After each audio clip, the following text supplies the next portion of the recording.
Hello everyone बच्चों। तो आज की क्लास में हम डिस्कशन करने वाले हैं टॉपिक एक्टिविटी। एक्टिविटी को हम आर से या एन से रिप्रेजेंट करेंगे। रेडियो एक्टिव एलिमेंट्स की ये एक्टिविटी है। एक्टिविटी का मीन यहाँ कहीं ना कहीं बच्चों हम जो रेडियो एक्टिव एलिमेंट्स है जो कंटिन्यू टाइम के अकॉर्डिंग टूट रहा है, कंटिन्यू जैसे जैसे टाइम इंक्रीज हो रहा है वैसे वैसे ब्रेक हो रहा है, तो उसकी एक्टिवनेस से रिलेटेड है। वो कितने टाइम तक एक्टिव रह सकता है, कितने टाइम तक अपने पास डीके का प्रोसेस कंटिन्यू रख सकता है, हम उसका डिस्कशन एक्टिविटी टॉपिक में करते हैं। तो एक्टिविटी का मतलब यहाँ पर हम बात करें, यानी जैसे हम नॉर्मली हमारे एवरीडे लाइफ की बात करें कि हम एक्टिव है, इसका मतलब हम कुछ ना कुछ वर्क कर रहे हैं। तो यह रेडियो एक्टिव एलिमेंट्स का एक्टिविटी का मीन ये हो गया कि वो कब तक रेडियो एक्टिविटी का प्रोसेस बता रहा है। हम उसी से रिगार्डिंग या उसी से रिलेटेड हम इसका डिस्कशन करते हैं। मैथमेटिकल टर्म में अपने पास में जो एक्टिविटी होता है वो जो भी न्यूक्लियस अपने पास टूटता है, जो भी न्यूक्लियस अपने पास टूटता है उसकी रेट के इक्वल होता है।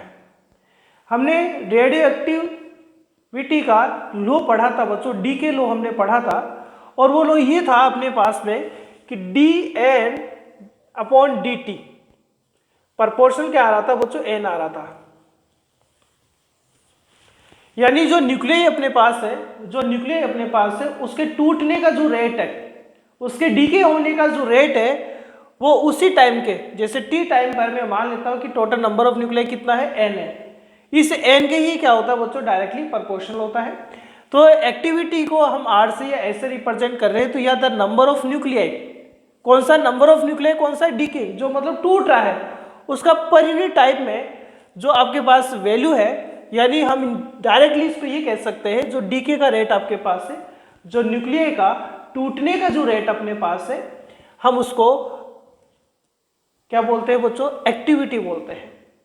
तो ये हमने लॉ में भी पढ़ा था कि यानी D N upon D T equals to यह आ रहा था, और D N upon D T हम क्या लिख सकते हैं बच्चों, कांस्टेंट का यूज करते हैं, लैम्डा का, हम लैम्डा का यूज करते हैं, और लैम्डा को हम क्या बोलते थे बच्चों, यहाँ डिसइंटीग्रेशन कांस्टेंट बोलते थे बच्चों। क्या बोलते थे इसको, डिसइंटीग्रेशन कांस्टेंट बोलते थे, या हम बच्चों इसको डी के कांस्टेंट भी बोलते थे। और हम ये एक्टिविटी क्या बता रहे हैं कि जो रेट आता है, ये जो D N upon D T, ये जो न्यूक्लियाई के ब्रेक होने का जो रेट है D N upon D T जो रेट है बच्चों, इसी को क्या कहा जाता है, एक्टिविटी भी कहा जाता है। इसी को क्या कहते हैं, D N upon D T को हम क्या कहते हैं, एक्टिविटी भी कहते हैं। यहां माइनस साइन आ रहा था, हम मोड ले लेते हैं। तो ये एक्टिविटी जो होता है, ये जो डीके का जो रेट आपके पास है उसी रेट को हम क्या बोलते हैं, यहाँ एक्टिविटी बोलते हैं। तो यहां से हम बात करते हैं, पहले इसके मैथमेटिकल कुछ कॉन्सेप्ट की हम बात करते हैं। तो देखिए बच्चों, यहाँ हम ऐसे भी लिख सकते हैं, इसको आर से भी लिख सकते हैं। तो आर या ए इक्वल्स टू क्या आएगा, D N by D T equals to क्या आएगा बच्चों, लैम्डा एन आएगा। कितना है अपने पास, लैम्डा एन आया। और एन हमने जो रेडियो एक्टिव लॉ पढ़ा था उसमें एन क्या था बच्चों, एन नॉट ई की पावर माइनस लैम्डा टी था। ये वैल्यू आप यहाँ पुट कर दीजिए, तो आर इक्वल्स टू क्या आएगा बच्चों अपने पास, लैम्डा एन का वैल्यू क्या है, एन नॉट ई की पावर माइनस लैम्डा टी। इसको लिखा जा रहा है R equals to lambda N naught को सेपरेट कर लेते हैं, एन ई की power minus lambda T. So R equals to क्या है, आर नॉट ई की पावर माइनस लैम्डा टी लिख रहा हूं बच्चों। देर आर नोट क्या है, यहां देर आर नोट, यहां हम बात करें जैसे बच्चों यहां एन नोट कौन था, initially total number of nucleus ये अपने पास था। ये एन नोट कौन था बच्चों अपने पास में, ये N naught total number of nucleus आपके पास था, टोटल नंबर ऑफ एटम था। जब ब्रेक होना स्टार्ट नहीं हुआ था तब ये आपके पास टोटल नंबर ऑफ एटम या न्यूक्लियस आपके पास था। यानी ये हम कह सकते हैं कि ये टोटल अमाउंट आपके पास है, कौन सी कंडीशन का, इनिशियल कंडीशन का। तो ये आर नोट क्या होगा बच्चों, लैम्डा एन नोट होगा, इस आर नोट को हम क्या बोलेंगे, यहाँ इनिशियली क्या बोलेंगे, एक्टिविटी बोलेंगे। इनिशियली कंडीशन में स्टार्टिंग में जो एक्टिविटी है वो आपके पास आर नोट है, तो आर नोट यहाँ क्या होगा, लैम्डा एन नोट होगा। तो यहाँ आर नोट, यहाँ लैम्डा एन नोट है, तो हम यहाँ देख सकते हैं कि आर नोट एन नोट के क्या होता है, डायरेक्टली प्रोपोर्शनल होता है। यानी हम ये कह सकते हैं कि इनिशियली में आपके पास जितना ज्यादा रेडियो एक्टिव एलिमेंट का, जितना ज्यादा रेडियो एक्टिव एलिमेंट का अमाउंट रहेगा, क्वांटिटी रहेगा, उतना ही ज्यादा आपका जो एलिमेंट है वो एक्टिव रहेगा और रेडियो एक्टिविटी का प्रोसेस बताता रहेगा। यानी ये कहना चाहते हैं हम यहाँ कि आर नोट एन नोट के क्या होता है, या डायरेक्टली प्रोपोर्शनल आ रहा है। इसका मीन अपने पास से हुआ कि जितना ज़्यादा आप स्टार्टिंग में ही एलिमेंट का अमाउंट रखेंगे, उतना ही ज़्यादा आपका एलिमेंट जो होगा वो एक्टिव रहेगा और उसका उतना ही ज़्यादा एक्टिविटी रहेगा।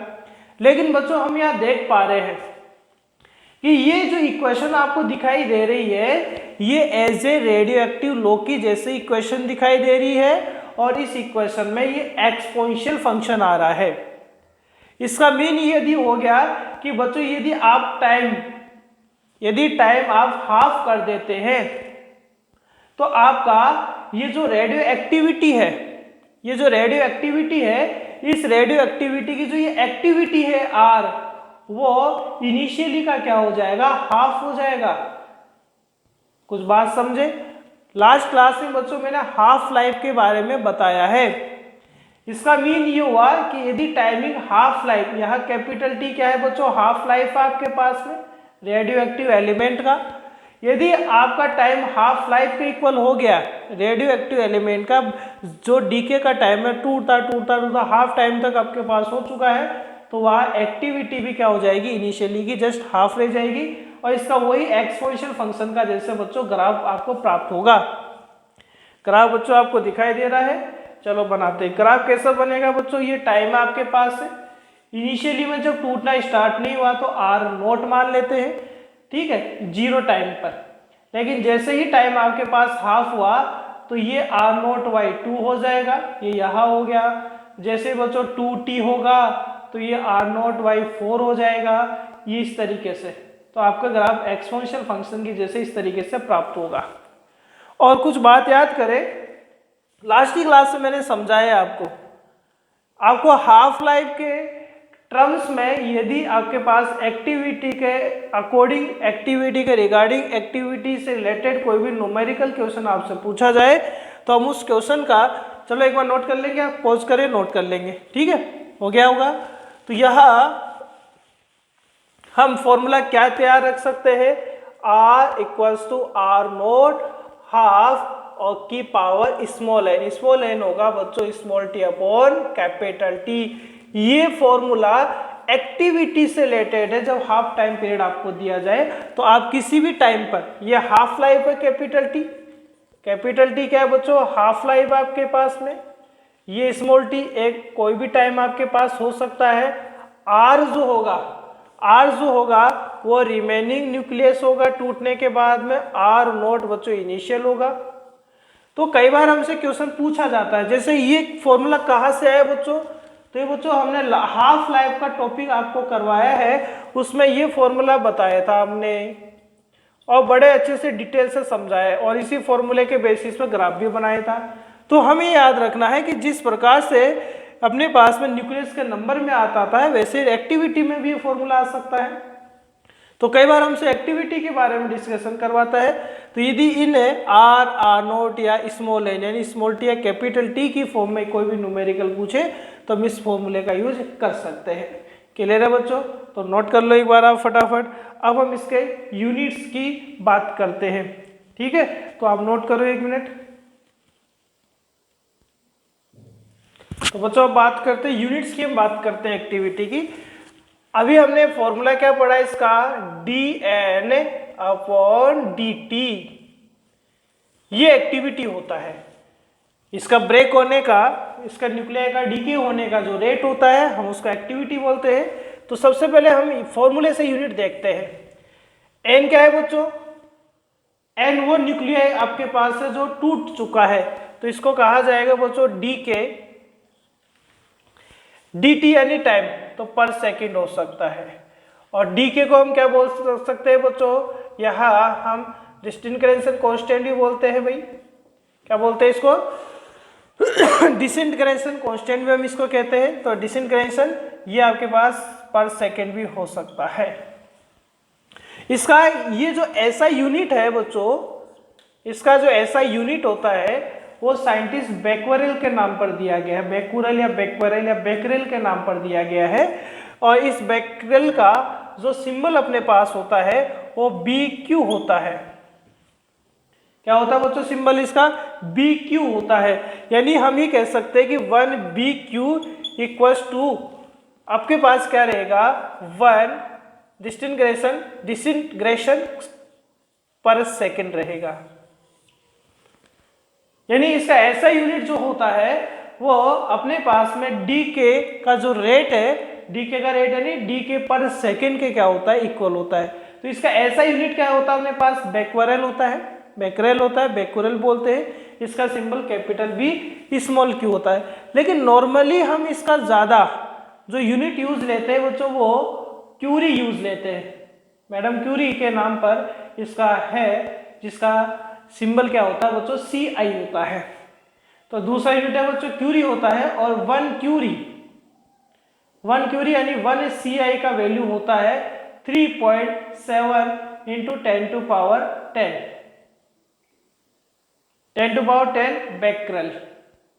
और हम इसको ऐसा भी लिख सकते हैं बच्चों 3.7 इंटू 10 टू पावर 10 बेक्रेल को हम डीके पर सेकंड भी यूज ले सकते हैं। तो इसका दूसरा जो यूनिट है बच्चों वो क्यूरी भी अपने पास हो सकता है, जिसका बेक्वेरेल के साथ क्या रिलेशन होगा, 3.7 इंटू 10 टू पावर 7 डीके पर सेकंड हो सकता है। अदर यूनिट बच्चों इसका रदरफोर्ड भी यूनिट होता है, साइंटिस्ट के नेम पर ही रदरफोर्ड होता है। और रदरफोर्ड को हम बच्चों स्मॉल r और f से मेनली लिखा जाता है। और रदरफोर्ड जो होता है वन रदरफोर्ड बच्चों 10 टू पावर 6 बेक्रेल और डीके पर सेकंड के क्या होता है, इक्वल होता है। अब यदि हम इसको मिली क्यूरी लिखना चाहे, सपोज हम इसको मिली क्यूरी लिखना चाहे, हम मिली में चेंज करें, माइक्रो में चेंज करें, तो हम चेंज कर सकते हैं।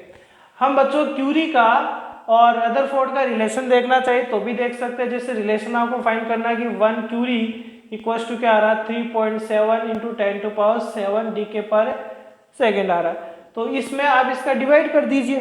तो क्यूरी में हम रदरफोर्ड का डिवाइड करें, या 1 रदरफोर्ड आपके पास आ रहा है, 1 है रदरफोर्ड अपने पास आ रहा है। रदरफोर्ड का इसमें कितना वैल्यू आ रहा है, 10 टू पावर 6 आ रहा है। तो ये कैंसिल आउट हो जाएगा वो, 10 टू पावर 4 आ जाएगा आपके पास में। डीके पर सेकंड से डीके पर सेकंड कैंसिल आउट हो सकता है। तो 1 क्यूरी का रिलेशन कितना रहेगा, 3.7 इंटू 10 टू पावर 4 रहेगा। 1 रदरफोर्ड, ये रदरफोर्ड आ गया आपके पास में, क्योंकि रदरफोर्ड इधर ट्रांसफर हो सकता है तो क्यूरी का भी रदरफोर्ड के साथ रिलेशन हो सकता है। तो ये बच्चों आज टॉपिक था अपने पास एक्टिविटी। नेक्स्ट क्लास में हम पढ़ेंगे अल्फा का डीके, फिर बीटा का डीके, फिर गामा के डीके की हमें बात करने वाले। थैंक यू बच्चों।